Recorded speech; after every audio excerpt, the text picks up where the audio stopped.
more on this, we're joined by Sherry Jeffe. She's a political analyst and she's in Los Angeles. So, Miss Jeffe, thank you very much for joining us here on TRT World. Let's just start with Donald Trump. So, after all he's said and all he's done, how has he been able to get so much support from the Republican side? The message from Indiana, and I think for Trump's candidacy, is that old message from the movie Network. We're mad as hell, and we're not going to take it anymore. For that Republican electorate that continually stayed with Donald Trump and helped him grow his base, what Trump is perceived as is the outsider, the person who can get things done. These voters are frustrated. They're very cynical. They do not trust the government, their own Republican majority in Washington, and they're looking for an outsider to come in and break the boxes. And he portrays himself as the outsider, but of course this man is a multi-millionaire businessman. He's kind of the epitome of the middle American, isn't he?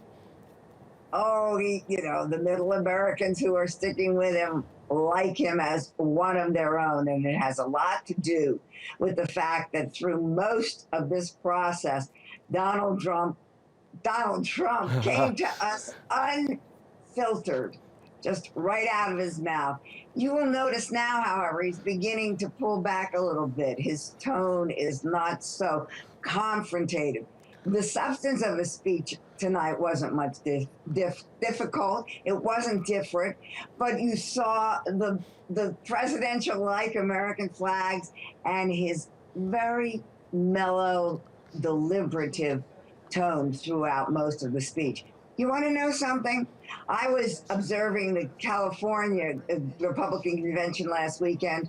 Donald Trump spoke. He started out being presidential. People were bored. You could tell he was bored. He let it all fly. He let Donald be Donald. He threw red meat. He did a medley of his greatest hits, if you will, and warmed up the crowd, and the crowd warmed up to him.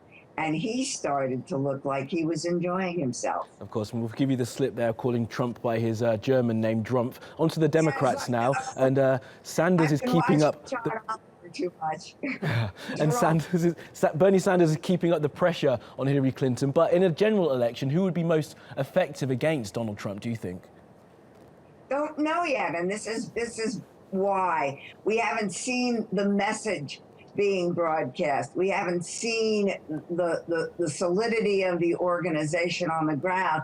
We haven't seen the amount of money that can be raised. I'll tell you one thing. If it's Trump versus Clinton, which it looks like it will be, you will have a race, a bloody race between two historically unfavorable candidates. The unfavorability rating of Donald Trump is the highest in the history of the polling of Republican presidential primaries. And Hillary Clinton's is improving, but it's still not the best among the Democrats. Absolutely fascinating times ahead. And unfortunately, we have to leave it there, Ms. Jeffe, but we do thank you for joining us on TRT World. Sherry Jeffe there, thank you.